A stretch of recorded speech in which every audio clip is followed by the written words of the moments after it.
Hello बच्चों, कैसे हैं आप सब। आई होप अच्छे होंगे। आज हम पढ़ेंगे कक्षा 10 गणित डॉक्टर मनोहरी एनसीईआरटी पैटर्न में से वास्तविक संख्या का पहला चैप्टर के 8 नंबर और 9 नंबर सवाल।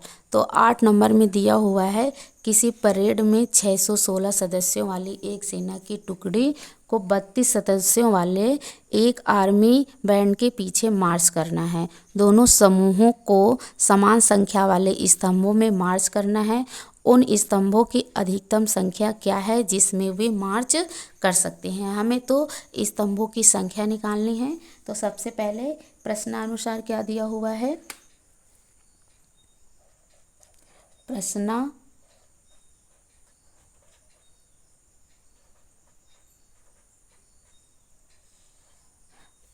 प्रश्नानुसार तो क्या दिया हुआ है यहाँ पे। प्रश्नानुसार दिया हुआ है, आर्मी की टुकड़ियों को 2 समूहों में बांटा गया है। जो पहली टुकड़ी में जवानों की संख्या, तो यहाँ पे हम प्रश्नानुसार लिखेंगे पहली टुकड़ी में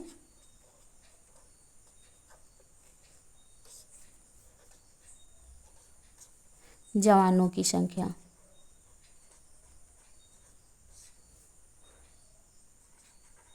जवानों की संख्या कितनी दी हुई है यहाँ पे, 616। और दूसरे में क्या कह रहा है, दूसरी टुकड़ी में जवानों की संख्या कितनी है,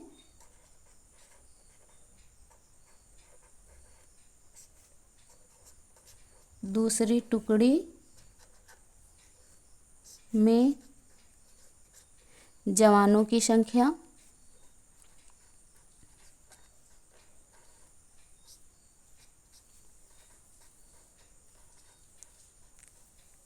बराबर 32। इसमें भी हम संख्या लिख देंगे। तो 32 है। अब इसका हमें क्या करना होगा, HCF निकालना पड़ेगा। तो सबसे पहले हम लोग क्या करेंगे, यहाँ पे 32 से 616 को डिवाइड करेंगे। तो कितनी बार चला जाएगा यहाँ पे, 616 बराबर कितना होगा यहाँ पे, 32 गुणे 19 प्लस 8। देखो यहाँ पे शेष फल बच रहा है, इसका मतलब अभी हमें 8 से क्या करना पड़ेगा, 32 को बराबर 8 गुणे 4 प्लस 0। तो यहाँ पे कितना आ रहा है HCF इसका, 8 आ रहा है। तो कितनी हो जाएंगी स्तंभों की अधिकतम संख्या, कितनी हो जाएगी, स्तंभों की अधिकतम संख्या संख्या बराबर 8 हो जाएगी। संख्या बराबर 8। आगे दिया हुआ है 9 नंबर। 9 नंबर में क्या कह रहा है, यूक्लिड विभाजन प्रमेयिका का प्रयोग करके दर्शाइए कि किसी धनात्मक पूर्णांक का वर्ग किसी पूर्णांक यम के लिए 3m या 3m प्लस 1 के रूप में होता है। तो हम यहाँ पे क्या करते हैं, मान लेते हैं, माना कोई यक्स धन पूर्णांक यक्स, माना कोई यक्स धनात्मक पूर्णांक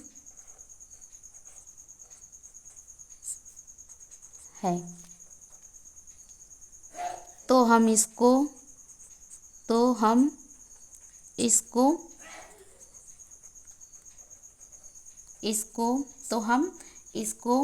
3q, 3q प्लस 1 के रूप में लिख सकते हैं, लिख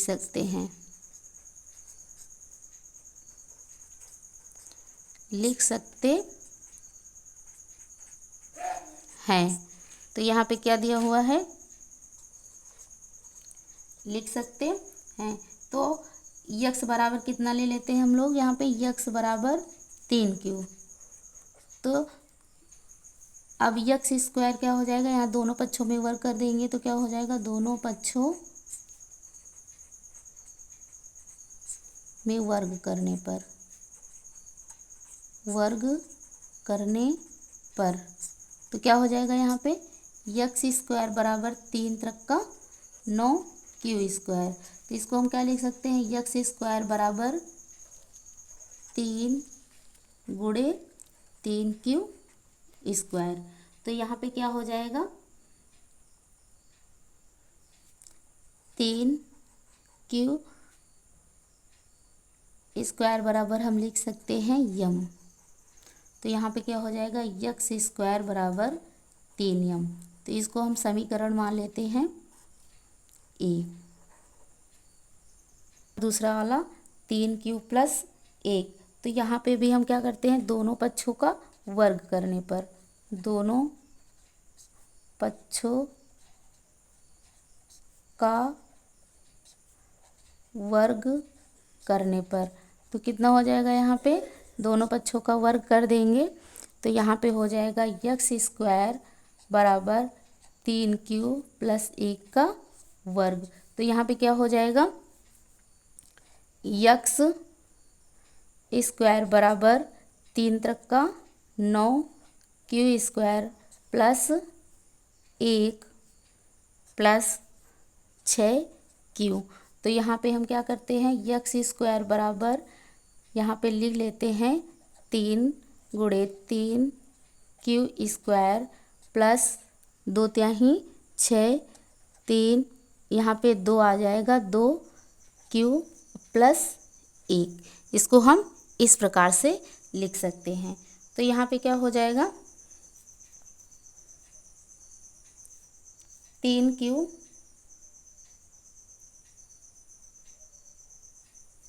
यहाँ पे भी हम लोग क्या कर सकते हैं, 3q² +2q बराबर कितना, यम।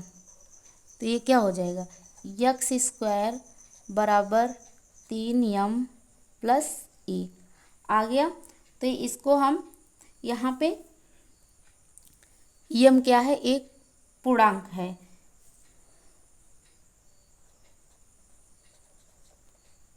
लिख सकते हैं इसको, जहाँ यम बराबर 3q² +2q, जबकि यम क्या है, यम एक पूर्णांक है। यम एक पूर्णांक है। अब समीकरण 1 और 2 से इसको हम क्या मान लेते हैं, समीकरण 2। समीकरण 1 और 2 से, समीकरण 1 और 2 से तो क्या हो जाएगा, यहाँ पे यक्स स्क्वायर बराबर 3m, 3m+1। तो ये क्या हो जाएगा, अतः किसी धनात्मक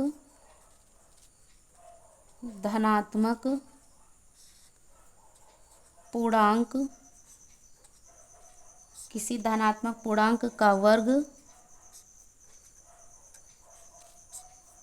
किसी पूर्णांक यम के लिए 3m,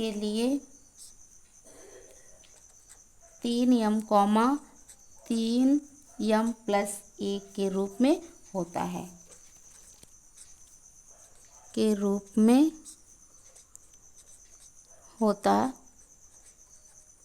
है।